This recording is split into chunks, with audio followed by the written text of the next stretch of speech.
curious about what these things actually mean. And anti-racism defined is the policy or practice of opposing racism and promoting racial tolerance. Hey, Seth, I tolerate you. Mm-hmm.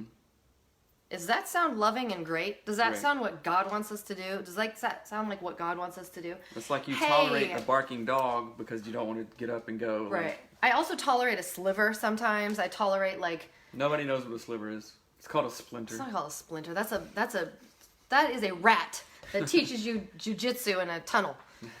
Master Splinter? Right. Right? So anti-racism is not good enough. Mm-hmm. I think we need to be pro-race. We need to be pro-diversity, like pro all of these things. And until we get there, where we're celebrating diversity, we are not getting anywhere. Mm-hmm. If I tolerate my kids, I don't love them. God calls us to love everybody. Mm-hmm. Treat your neighbor as you treat yourself. You don't tolerate yourself. And if you do, go to a doctor and get medication because you need to love yourself. And that's not fake. There was a documentary. Okay, my turn to talk here. Sure. There's a documentary in grad school that I watched, and it's called The Color of Fear. And it's a documentary made in 1994, The Color of Fear. And it gives a very, very good description, and it will help non-brown, non-black people, non-minority people understand what we are talking about. Tierney says, some of us don't mind talking about it, but each time a murder happens, it's traumatizing all over again. Of course. Okay. And ask before talking to us, because you may be forcing trauma all over again by just assuming because it matters to us, we want to talk about it all the time. Yes. Tierney, you hit it on the head, and it's not for me to say that you are right or wrong, but I understand what you're saying. It's like, okay, being a therapist, me searching around and go, okay, who was raped recently? Right. Who was Right. killed? Whose family got killed recently? Oh, yours did. Hey, can you tell me about that? What is it like to... I'm sorry your family got killed. We're praying for your family that got killed. Right. I have a show. Can you come and talk about it, please? How your Rape? family was killed? I've Yeah. never been killed before, so Right. can you come and talk about it? Right, It is right. re-traumatizing. So every time you ask a black person or a brown person right now and say, I'm being tolerant, I'm celebrating diversity, which I'm celebrating diversity. No, you're not. You're re-traumatizing that person. Right. You are patronizing that person. Right. Right? That person, okay, I have been in rooms before where all the white people, so I lecture on this. I've lectured dozens of times in the United States and internationally, right? Well, not dozens, once internationally, right? On this. Hey, what is historical trauma? What is historic oppression? And then all the white people call me because they're like, oh, okay, I'm a safe native guy. You know, I'm not like super brown and long hair and like He's not scary, activist. I'm right? not scary. Call him, and it is the stupidest, worst feeling in the world ever. Because I'm like, you don't care about this. You absolutely don't care about this. You want the numbers. You want me to come on the show. You want me to do this. Right. Bull crap. No, and I will not do that. I've turned down speaking because it's stupid. It is so... No one's learning. No one is learning. No So one's anyway, learning. going back to The Color of Fear. And it is a group therapy session full of men, black men, white men, Asian men, I think some gay men too. And they're trying to talk about this, talk about oppression, talk about systemic racism, systemic oppression. And there's one scene in the thing when the white guy is there and he says, hey, I'm not racist. I employ tons of Mexicans. I employ tons of black people, right? And he's like, I give them a good living. I do this. He's the master of the plantation. Right. He doesn't understand that the entire system that he Right. is in allows him to employ people like that. Right. Do you understand what I'm saying? Yep. And he doesn't get it. And the entire system is designed that way. And we have to say something to change this. We especially do, because we have, people listen to us, right? Right. And I want you guys to throw up some hearts and throw up some likes if you agree. And of course you agree. And I'm not saying that to put you in a double bind position or anything, but like your silence, our silence, is killing people. Right. It is really killing people. It is getting people maced in the face Right. for walking away from a protest. Yesterday, Preston Smiles, if you don't follow Preston Smiles, follow him on Instagram, was showing all these protesters in different cities across the United States just getting just crushed by the police. They were walking away. Sure, they were yelling and stuff, but they were like, okay, I'm walking away. And the police, it was amazing. People getting hit by cars, people walking away, and cops coming up to them and spraying them with like industrial bear spray, mace stuff. It is killing people. It is getting people maced in the face. Maced in the face. Where's my notes? It's having white women call the police on people walking dogs in a park. Unbelievable. Shouting, I'm being attacked. It's a black man jogging down the road and getting killed for it. No white person has ever thought of that. Just 2 years ago, I got yelled at by some white people because I had bear paw tattoos, and they were like, "Hey, you native?" I was like, "Yeah," and they started going, and I was in an alley, and I was like, "This is weird. Mm-hmm. This is not safe. This is uncomfortable." In middle school, I would get called Paco and Pedro all the time because I looked Mexican. And in the South, you're either black or you're white. Now you're black, white, maybe Asian, or you're Mexican, right? But back then, you were black or white. If you were Mexican, you're a wetback. I got called wetback. Mm-hmm. Maybe people don't know what that is, but it's not a great term. It's not a good term, right? No, I'm not that. No. Right? So it's feeling that. And our experience, again, we pass as white. We pass as white all day. So we're not crying, we're not doing anything of that. No. We're able to speak to this because we can. Mm-hmm. And we're able, and we have to, right? We have a lot of black listeners, which is unbelievable. We have a lot of white listeners. Wake up. Wake up, white listeners. Wake up, right? You can do something about it. Your silence is literally killing people. Yeah. The thing I think of, and I've been trying to find a good analogy for this. I hope this one makes sense. It's as if there are two people together and one gets a giant gash on their leg. They get a humongous cut. It is bleeding out. And the other person who doesn't have this humongous gash in their leg looks to the person with the gash in their leg and they say, "What should I do?" Mm-hmm. And the person with the gash in their leg's like, "I don't know, find a doctor." No. "I'm so sorry you have a gash in your leg. What should I do?" Mm-hmm. And they're like, "Go do the thing that you should do to heal someone's gash in their leg." And the other person's like, "No, seriously, I get that you have a gash. Mm-hmm. I am so sorry that you have a gash. I don't have a gash. Right. I've never had a gash." Mm-hmm. And they just keep talking to the wrong person. Instead of going and educating them freaking selves, go get your education. What you need to understand about what race is, what it isn't. Learn what words like systemic racism mean. And that's the thing I think is happening, is that people are not actually researching what things mean. They hear these big words, systemic racism, and they go, I think I could probably guess what that means. Right. No, literally Google it and then read articles about it. Don't just read the headlines. Read actual articles about it and figure out what it means. Like, what's a food desert? Do you know what a food desert is? If you don't, look it up and learn about systemic racism. Do you know what gentrification is? Do you? Or have you just heard it and you think, oh, well, I mean, they talk about gentrification in all these cool places like Nashville. Do you know what colonization is? And do you think of other things than the Boston Tea Party or Massachusetts? Right. And stuff like that? Plymouth Rock? Do you know what it is? Jenny says, "Keep speaking to us. Our silence is violence." It absolutely is. And so I want to make it relevant and put it in the family and marriage context. Right. And I think I had a really good analogy. As this relates to parenting or marriage, if your child or spouse was doing something that you disagreed to, but you knew they were doing it, they will think it's okay and will continue to do it and think it's normal. If Melanie is doing something, and I've done this to our kids before when I was like literally lazy, and every single kid has looked at me. They've done a little something and they go, and I look at them, and then I look away, and that is their cue. Dad sees it. He's not getting mad at me. He's not getting up. He's not getting mad. He is being quiet. I can continue to do that. But in other contexts, what they're doing, like playing video games for the 8th hour or whatever, is not good. Right. My silence is complacency. Right. My complacency enables them.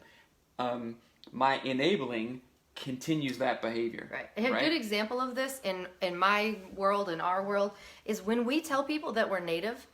When we tell people, I'm not kidding, I own a real teepee. It was my grandmother's. It was given to her by a Blackfeet Indian woman. It is a real teepee with tree trunk, like big long tree trunks as poles. Poles. It's real. It's ours. We're going to put it up in the summer. I'm going to share a picture of it. When our friends who didn't know we were native, or even the ones who do know, they will make fun of us. They'll say, oh, we're going to have a powwow. They'll reference, like, what is it, Peter Pan? In the scene when they're with the Indians. No, get them firewood, right? Like they pretend to be Indians. They do a little, ooh, right? They do all of this stuff. They talk about feathers. They talk about smoke signals. And it's in those moments when I can choose to either go, oh, that's so funny. My people who were killed, like that's so funny that you're saying that. Or I can be like, hey, hashtag, those are real people. Right. Right? Hey guys, real humans were slaughtered. Is this funny? Right? Say it. They're making you uncomfortable. Make them uncomfortable right back. So let me just tell you one thing that maybe you guys, Delano, what's up, my man? Something that you may not know. So, what other race in the United States has a card to say what kind of ethnicity they are? Do white people? No, Do Mexicans? I don't think so. Do black people? Don't think Do so. Asians? I don't think so. You know those little cards that natives carry around that says, I'm enrolled? Weird. I never thought about that. Yeah. That's gross. What other race has a card? What other race has essentially a driver's license? For their race. Oh, hey, you know they're black natives? Ooh, you know ever thought of that? They're not just brown with braids, Right. They have. right? Yeah. It's. Do you know there's white natives? You're looking at one. You're looking at two. Yeah. It's very hard. Yeah. Maybe you guys don't know this, right? And do you know that statistically, I'm just going to educate some folks here. Statistically, Native Americans, Alaska Natives, are one of the smallest minority groups in the United States, right? One of the smallest. However, we represent, for the entire U.S. population, 750 million, or how many ever Americans there are, the highest rates of mental health disparities, anxiety, depression, suicide, sexual abuse, physical abuse, alcoholism, drug addiction, early death, right? Did you know that the, let's see, more, this is a hashtag missing and murdered indigenous women, more Native women are raped and killed and trafficked than any other race. Ooh, do you know that one? Delano says, yep, got one. 4/4 with the Navajo. Yep. I about cussed. In a good way. Look out. Dene people. Let's see. What was I saying? Oh, yes. Statistically, Natives, one of the smallest minority groups in the United States, represent the highest number of all this stuff. Why? Because of historical trauma. Why? Because of systemic colonization. Colonization isn't just Plymouth Rock and the Mayflower. It is systems. Did you know that until 1976, I believe, no, 1977, the Indian Freedom of Religion Act was passed. Did you know that? It's disgusting. This was in my lifetime, you guys. My lifetime. Oh, okay. You can practice your religion, right? All I can think of is like Billy Frank and fishing rights. Right. Like fishing rights. Fishing. You heard what I said. Any white person can take a stupid stick and a tackle box anywhere. But a native family wants to fish on their land where they've fished for thousands of years and sustained their families for thousands of years. Police officers were dragging their nets away and burning them. The fishing wars. The of the fishing Northwest. wars. You don't know about these things because they're not in white news. They don't what's make up? the cut. What's up, Brad? Right? Good to see you. And it's very hard for me to hear people be like, oh, you're Indian, let's have a powwow, do some smoke signals, oh, want to smoke some peyote. And I'm like, this isn't funny. This isn't funny. This is like, you have historically killed And I'm not saying like you did this, you're white, you killed my ancestors, but to not undo the damage that was done by unlearning and starting to make new systems that include all races, that celebrate, not just tolerate. They need to celebrate. Whiteness is not the standard. Colonialization teaches us whiteness is the standard. If you look white, if you act white, if you talk like you're white, yay, you win. Go to college. Sure, you're not a scary black person. You're almost white, right? No, we're not the standard. So when you have that pang of fear, when you see a brown person and you don't know what to do, or someone from Asia who doesn't speak English and you think, you guffaw at them for some reason, you're not the standard of human. You're a human on this planet. And I go to nature when I think of this idea. I've spoken at this about this at different events. There is no tree that is a dominant tree. There is no type of grass. There is no cloud that's better than any other cloud. There's no fish that's better than any other fish. There's no dog, no like lice. There's no anything. There's no piece of any grain. Nothing is better than anything else. But we stupidly think that we are the preferred race, the preferred idea of how things should be, and then we get afraid when everybody else isn't like us. So I have to challenge you every time you have that pang of any type of fear, any type of I don't know what to do, any type of oh, I'm afraid, I'm gonna huddle my kids and I'm gonna walk faster, I'm gonna whatever, and you don't teach your kids about it, you are just feeding a system. You're feeding racism. You're letting someone get away with a native joke, calling their team the Redskins. Hello. I can't believe it. It's so disgusting, right? What's the Chief Osceola dude? He comes out on his horse, right? Isn't it the Florida State Seminoles? Florida State Seminoles. He comes out on his horse. They're not. I mean, Right. nope. So let's see. Delano says, as a native, I'm a bit jealous of the Black Lives Matter. To be honest, I'm so glad they have gained some traction and hope the change happens. But tragedy involving natives doesn't ever make the news. Probably never will. He says. Yeah, that's right. Unless people talk about it. I mean, MMIW, missing and murdered Indigenous women, is a hashtag that's getting a lot of traction. Right. Rightly so. Red lives matter. Brown lives matter. Right. And I think what's so crazy to think of when you said that is like, I just think of, gosh, if someone painted their face black, if someone did blackface today, people lose their minds. Right. You know what people do on every Halloween? Oh, I'm Pocahontas. Look at my feathers. Look at my headdress. It's like a fashion statement. And it's, native inspired versus inspired natives, right? People who own native blanket making companies are white. Like, you guys go check out Louis Gong. Louis Gong is amazing. A native artist out here, biracial. He's Asian and had a Chinese mom or Chinese dad, I think, and a native grandma up there from Nooksack, out here in Washington. And yeah, we love him. He makes amazing blankets and earrings and phone covers. Inspired native, right? Not native inspired. Right? You not appropriated. Right. And imagine what people would do if, like, on Halloween, a bunch of people just dressed up like slaves. No one would think that was funny. It would make the headlines. But people dress up like Indians all the time. And somehow, it's still okay. Right. And it's still funny.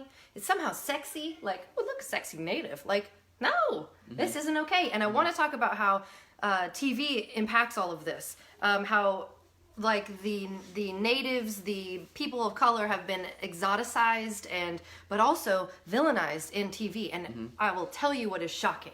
We come from a home where Seth works in marginalized minority communities all the time. We are one. My dad does this, works with natives, all of it. This is around us all the time. And our kids, it's the weirdest thing. I don't want to talk too loudly because they're in the other room. But they will say things that are inherently racist. And I'm like, where did you hear this? They're getting it from He'll video say games. Something like, that's savage. Yeah, that's savage. I mean, he understands it in a different way. But he'll say things like, well, Chinese people don't understand Americans. And I'm like, what are you talking about? And I laid on him. I was like, what are you talking about? He goes, well, I mean, if I speak, they don't understand me. I'm like, well, if you spoke to them, or if they spoke to you in Chinese, would you understand them? He's like, well, no, but I could. Like, do you think they could? And I was not happy because we don't teach that in our home. Television, stupid cartoons where every character is white and then there's a token Asian kid. And that Asian kid always has an accent and always messes up their words. Or the kid from India who can't say the sentences right. But there's 15 white kids and one kid from India. Or one black kid who is like thug and gangster somehow, and all of the other white kids are like playing tennis. I don't understand how culture is still there. So we have a responsibility as parents to expose our children to positive media about people of color. It not as a token either, not as like a, all right, here's all your white media, here's some of the black media. Like, figure out things to listen to, shows to watch. Every color, all the colors. It's like the rainbow idea. Like, don't not see color, see all of them. Don't tolerate red. Right. Make it a part of your rainbow. People that say, I don't see color, I just see people, that is Not kind. watering down. So you don't see thousands of years of culture behind that. That's like saying You I don't- don't see tacos or sushi. I just see food. No, you see tacos. You like That's a tacos. good- that's You a good like point. sushi. You like Indian food. See it. Jessica says, us natives have been repressed by other people for centuries and still don't or won't be able to get the recognition we deserve. The lies they teach about our children in school about natives is disgusting. Yes. It's What's up, Marriage Podcast? It is disgusting. Jessica, throw up your tribe out there. What was I saying? Darn it, I cannot. Well, we're talking about media, like Right. racism in the media and how it Oh, affects our right. So, children. like with little kids, so those things have to be taught, right? Mm-hmm. Otherwise, just like what we learn about sex from pornography Right. and media and all that stuff, is that good? Is that right? Is that true? No, it's absolutely not. So, whose responsibility is it to unlearn that stuff or keep our kids from that stuff and then reteach them? It's your responsibility. Hey, white parents, freaking teach your kids about race. Right. Color is important. It does matter. Culture is important. Ceremony is important. Religion is important. Right. Foods are important. Everything that goes Everything. along with the culture is important. Absolutely. And white people out there, don't go to someone that isn't white and go, hey, I need to learn this stuff. Let's have a conversation. Or, hey, can we go out for coffee? Please. Especially now. Are you kidding me? Right. Are you Right. kidding me? The American history has taught us in school. The American history taught in schools is taught poorly and has been for decades. Oh, yeah. Of course it has. Why? Because it comes from a colonizing point of view, It's right? preferring white people. It is making them the standard. It is inherently racist. Inherently. Who learned about boarding schools for Indians in school? Nobody. Who learned about Black Wall Street in Oklahoma in schools? Nobody. Who learned about... If we're talking about these things and you don't know what they are, stop the show now and Google them and read the articles you find. Right. That is what you do if you're white and you don't know what to do. You Google Black Wall Street and read the whole thing. You Google native boarding schools and you look at the pictures of children who were stolen from their families, forced to speak a different language, and beaten when they didn't. Look them up and read the articles. Sorry, keep going. No. Look up Captain George Pratt, who implemented native boarding schools in the United States. His motto was kill the this- Indian, save the man. Yeah. Kill the Indian, cut their hair. Don't let them speak language. Don't let them dress the way they used to dress. All this stuff. Thank you all for standing like this. It's a stand for us all. Good. Thank you. Feeling like there are large differences between U.S. and Canada on race issues. I can't speak for Canadians. I can speak for First Peoples of Canada because I Mac, see yeah. a zillion of them. Big Mac, what? Micmac. Oh, Micmac. Oh, yeah. Micmac. Micmac, that's awesome. Northeast. So, what was I saying? Canadians' policy on First Nations is almost or even worse than the United States. You Did might know not that? hear about it because it might just be completely silenced. Right. That's the hard part. Delano says, my parents went through boarding schools. I think they chose not to teach me to be fluent in Navajo because they fear for me. Yeah, my gosh. that's true. Melanie's dad has specifically said that he kept you from fishing war stuff, that he kept you from Waihilu Indian School, he kept you from going to powwows and participating in all that because of He told you that? He never told me. because of historical trauma, because of systemic oppression and racism, there was a lot of trauma down there. It is a crazy system, and you can say, "Oh, Indians are drunks" or whatever. I did a family tree thing, and there were like 18 of my family members, most of them on my mom's native side, who We're alcoholics. completely drunk. Let me- My uncles would get beat up all the time. They'd get called Mexicans and wetbacks and like jumped all the time because they looked brown and had long black hair. Because Native Americans didn't exist in the South. Well, Like, that is the only insult a white person could How think about of. this? You look How about this? Mexican. The Catawba Indian tribe was terminated. You are not a tribe anymore. And this is eradication policies that happen to hundreds of tribes in the United States. Did you know If you this? don't know the word eradication policy, Google it and learn about it. But no, So, I didn't know The that. Catawba tribe was terminated. Done. You are not a tribe, the U.S. government That's said. disgusting. In, I believe, the 1960s, I think. You're not a tribe, no more. You have no land. You are not recognized as a people, right? And then they fought and fought and fought, and then got, this is so lame, got federal recognition. Oh, cool. Official federal recognition in when? 1993. That's disgusting. Right. Okay, you're a tribe again. We're cool. We're cool with you. Government says, oh, we're cool with you. So glad the white people decided that they could be a tribe again. Yeah. So it's all over our news, and we get taught about it in high school. We even incorporate Mi'kmaq language in our curriculum. That's awesome. That is good. That's really good. Yeah, some states do really great jobs. Others Right. do miserable jobs and turn them into mascots. Right, mascots, and like I always hate it when it's Thanksgiving around here. The kids, make their little feather. They make like little tiny, what are they called? Little headdresses in school, and they make like turkeys, and they have Indians with white people, and it's really happy. They make this. Oh, is this? Yeah. Who knows who this is, by the way? He's referencing his shirt for podcast Many listeners. tribes were terminated, and their people had to be absorbed by other tribes to be safe. Yep. Which is a horrendous thought. That's a horrendous thought. Just Hey, saying my one house is sentence. burning down. I'm gonna go live with my neighbor and take their last name and take Right. their religion. Right. Right. And eat their food. Right. I want to read a passage from the Man's Search for Meaning by Viktor Frankl, and he's talking in here about how it broke people's spirits to be in internment camps, and I promise it's going to make sense in a minute here, or concentration camps, sorry.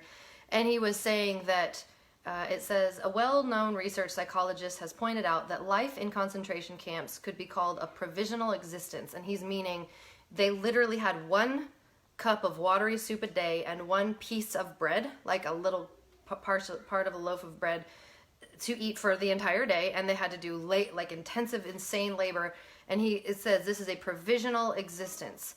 He said we can add to this by defining it as a provisional existence of unknown limit. So I'm reading this to you because he is saying there was no idea to them in the concentration camps when this suffering would end. Who feels like that about the Black Lives Matter movement and natives and what they're going through? Who feels like, when will this stop? And because they don't know when it's going to stop, it's constant, omnipresent, everywhere you go. You can't escape it. People can't turn off their brownness when they go out on, like Javon Washington, he was an acquaintance of mine from Mars Hill. He's now a pastor in Rainier Valley of the Flourish Church. And he posted a video and he's like, cool, white people, you can support me, but then go on the street and you're white. I can't turn my blackness off. So in his world, he is saying it is a provisional existence, meaning I'm getting scraps and I don't know how long it will last, of unknown limits. A provisional existence of unknown limits. Unknown limit, rather. Like, when will it end? And I think it's important for people who don't have to live in that mind frame of when will this stop? When will... I mean, Javon said, he's like, I've got to tell my daughters what it's like. How do you deal with policemen if you get pulled over? His daughters are brown. He is black. His wife is Asian. His daughters are not white. So when they get pulled over in a car, it's a life-threatening circumstance, right? Every time until it ends. When will it end? Nobody knows. So you talk about why are all the Indians all drunk on reservations? How would you feel if you were literally forced to live somewhere? I want to just talk. Can we just talk about reservations for a minute?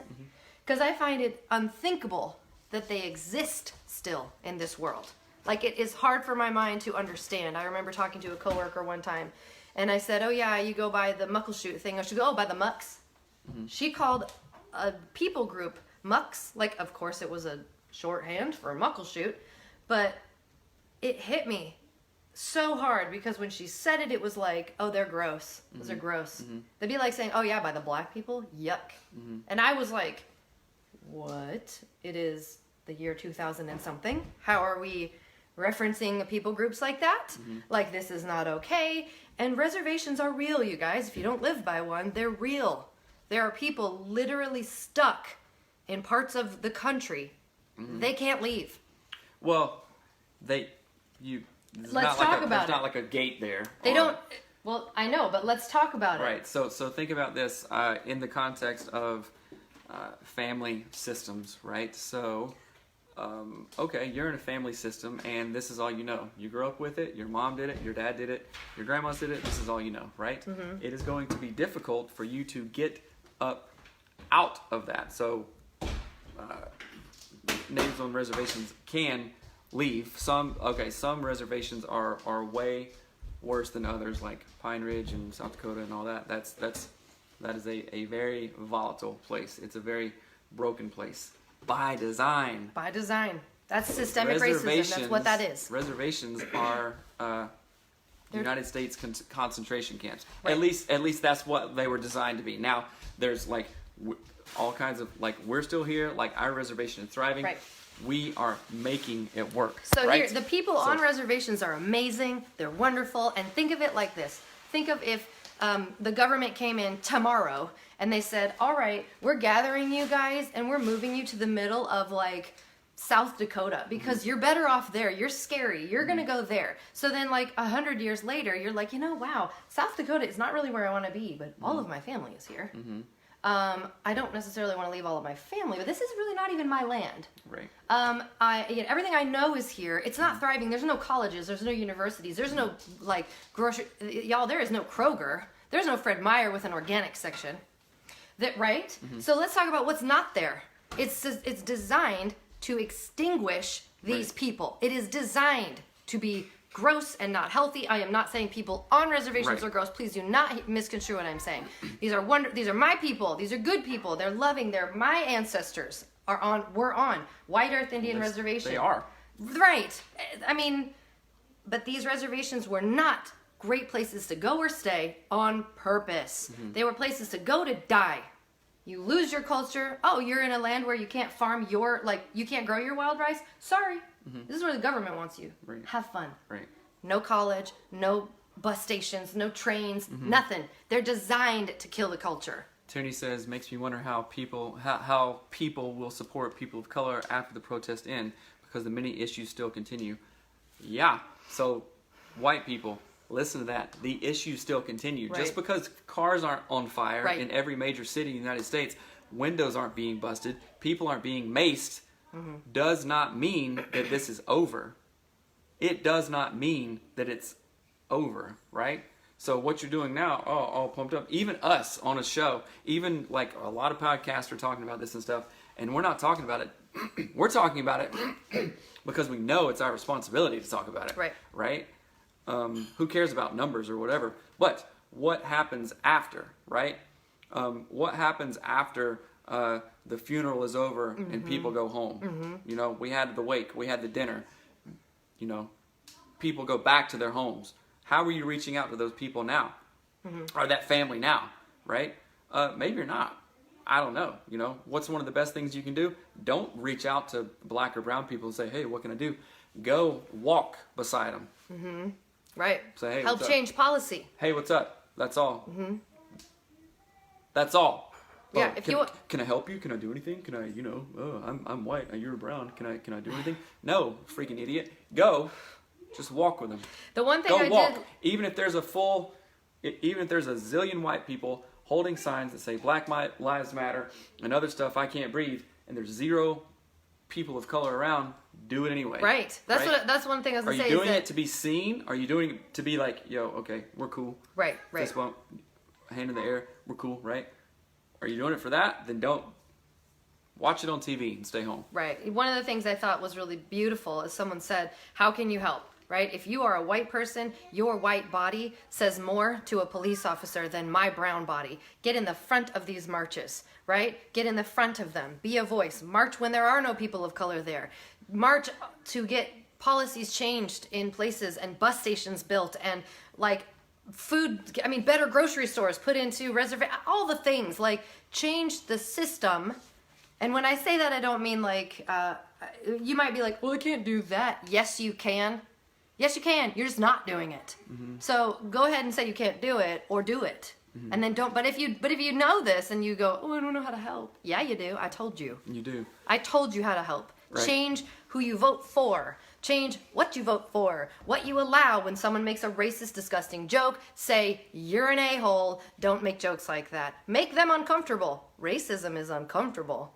Just like hopefully anyone would defend a child if, say, you and some kid you didn't know who, you know, maybe was like 10 or 11, old enough to ride a bus or something like that, and somebody was like roughing up the kid. Right. Would you stand up for that kid? Would you say, yo, is there a problem here? Right. Do that. Do that. Say something. Silence is violence, like Right. Jenny said. I wanted to make as many white friends when I was a boy. I knew that they would be helpful to me Right. later on. Has anybody else thought like that, white people? Did you ever think, oh, okay, I better do this because it's good for my future?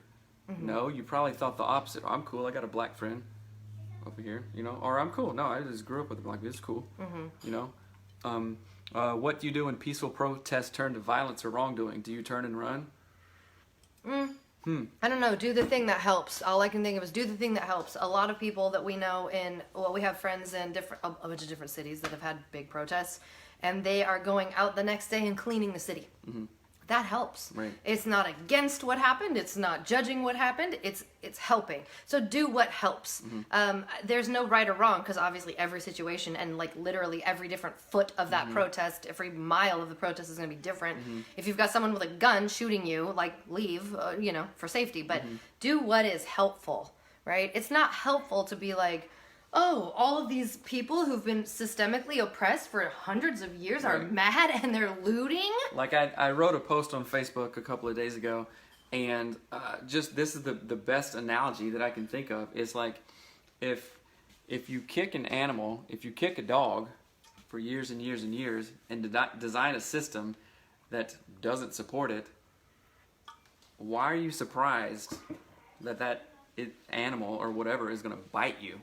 You know, some Melanie was like, oh, should you use the animal? No, I'm not saying anything is animals or humans or whatever. It's the same Concept. It's the same concept, right? If I mistreat Melanie for years and years and years and years and set it up to be Right. like I am the winner, she is the loser. Right. How can I be surprised that she leaves? It's How a can I really- be surprised that she's pissed as all Anything, get out? yeah. You know what I'm saying? So like, there's all kinds of other memes that are saying, breaking stuff and burning buildings, yeah, that's real good, black and brown people. And then the converse of that is like, violent protest. Right. It's like, nobody listened when I took a knee. Right. Nobody listened when Colin Kaepernick took a knee. Right. Nobody listened when we had a very, very peaceful protest, Mm-hmm. or just like lay down on the White House lawn for hours and nobody said a word. Yep. And it was silent. Nothing and we didn't changed. disturb anything. Nothing changed. Right. Nobody remembers I made a hashtag, peaceful protests aren't remembered. Right? Some are, right? But most are not. Everyone's attention in the United States, and probably the attention of the world, is on this right now. Because that's what it takes. Right. It's like saying to people in concentration camps, why didn't you just tell the guards you wanted to leave? Why didn't you just tell them? Like, no, we had to kill ourselves, basically, to escape these concentration camps. And Right. people are saying, well, why would you loot right now? Okay, you know what you can do? If you're watching this, what do I do? Share this. Share it. You have a responsibility to share this. Okay, don't share this. Share something else. Or from a informed person of color, right. black or brown. Share this. We don't care. Do it or don't. But what you can do is not be silent and share stuff.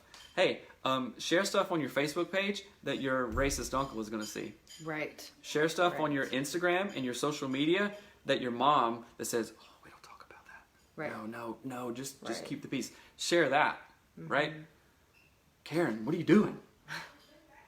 right? Karen's getting people killed because they're walking their dogs. Exactly. So, okay, we've gone long enough. I don't want to read all that stuff because... No, I'm not reading it. I want to say, Okay. so what are some resources that are helpful? This is where I wanted to go with this. I see. So one of the most empowering, impactful, life-changing things that you can do if you are a white person or a person who wants to help but doesn't know how is to listen to resources from people who are not like you. I don't care what color they are, what race they are, what they're talking about. One of the best resources for that is a show called Snap Judgment. It is directed by Glenn Washington and hosted by Glenn Washington. He is an amazing storyteller. He is one of my favorites. He also is the creator of Spooked podcast. But he's my favorite. But Glenn Washington alone, his story is phenomenal. He is African American. He grew up in a white cult. You heard exactly what I said. He was like one of the only black families in a white Christian cult. His story is crazy. Unbelievable. But the great part is his whole show. The premise of Snap Judgment is sharing stories. It's called Stories with a Beat. That's all. It has music in it. They're beautifully produced. But it's stories of everyone, everywhere, all the things and it takes you out of your white bubble. It's not just white people that you know who sound like you. It's people in like Jakarta who are going to witch doctors to get their mom who's being like literally there's a voodoo doll in the yard that someone buried to try to kill the mom, and they're real stories, they're real people. This will open your eyes to the world and the cultures in the world, and that's what we need to begin changing, is to not see others. There is no other, there's only us, right? There is no other type of grass, there's just grass. There's no other type of trees because there's no dominant tree. It's just trees. There is no other, there's only us. Listen to Snap Judgment by Glenn Washington. Another really great resource if you can handle swearing. Actually, Snap Judgment swears a lot too. But just get over it. It's fine. It's good for you. I enjoy it. Listen to the Profane Faith podcast. It's by Dr. Daniel Whitehodge. I saw him speak at an event, and he is like he's a hip hop. So I'll read his thing. It says, Dr. Whitehodge is a recognized hip hop culture expert and cultural literacy communications scholar. He's a professor of intercultural communications, department chair of the communication arts department, and research lead on the Catalysts, in Chicago. He does all these amazing things, and his podcast is absolutely amazing. And the reason that you listen to Profane Faith is not because you want to know about the things you already know about. It's because you need to understand the stories, what it feels like to be thrown out of a building because you're not white, what it feels like to have fear for your child driving in a car, what it feels like to feel the things you will never feel as a white person. That is the only goal of listening to things that have nothing to do with what you know. It will change how you treat people. It will change how you teach your children. It will change what you do moving forward, which will change the world, okay? And another thing you have to do if you have children, I don't care if they're 2 months old or 20 years old, talk to them about race. Put yourself, so when I found out that George Floyd had been murdered, I prayed with our children about it, and they went, "Who's that?" And I said, "Well, let me tell you." And I told them the story. Again, Rachel Cruz says, share, don't scare, right? And it's not about scaring our children. It's about sharing the stories and struggles of the people around us, so that they will know they exist. A good friend of mine was not taught about the Holocaust from her homeschooled parents, didn't know it was a thing, and watched the movie Boy in the Striped Pajamas and about barfed her brains out because she had no idea of this horrendously terrible thing because she was sheltered from it. Do not shelter your children from learning about race, from understanding why it's important to treat everyone equally. Everyone equally. Not when they look sort of like you, not when they're dressed in a way that feels white enough to not be scary, right? I'm fired up. Also, hashtag Jesus was brown. Right. You would be afraid of Jesus if you saw him. Absolutely. We went to Morocco, and this is one of my favorite stories of the guy. What was his name? The bus driver, the tour guide. We went to Morocco, I don't remember. and it was amazing. And it was the farthest away from home I've ever been, the least fitting in I've ever fit in. I was the white person among a sea of brown people. It was beautiful. It was amazing. And our tour guide said, can you understand me? And we went, yes. And he went, if you don't, I speak perfect Arabic. And it was like this moment of, I know you are terrified of me, Right. but here we all are. And I thought it was delightful. I thought, what a awesome thing that he just did that. He's Yeah. letting us know. Right. He's letting us know. We were in Middle Eastern culture, and of course I was when I went to Dubai, and that was, for all you white Christians, that was Jesus's culture. Right. Right? Jesus was brown. Right? I think he spoke Arabic or Aramaic or something that doesn't sound We're like not scholars in English, biblical things, right? so don't. Yeah, he didn't speak So, English, we're not- and he didn't have we're a not- British accent either. Exactly. We're absolutely not being irreverent. It is a literal fact. And just like people weren't taught about boarding schools, people weren't taught about the Black Wall Street in Oklahoma, people were not taught about Jesus wasn't white. He didn't have blue eyes and blonde hair. Right. He didn't have, he didn't keep the peace. He threw over the tables in the temple and all this other stuff. So think about that when you're thinking about all this stuff in context. People are rioting, people are burning stuff, people are breaking stuff because sometimes talking isn't enough, right? Peaceful protest isn't enough. Jesus disturbed the peace. The peace is being disturbed right now. The white peace is being disturbed right now, and white people are very uncomfortable with it. Right.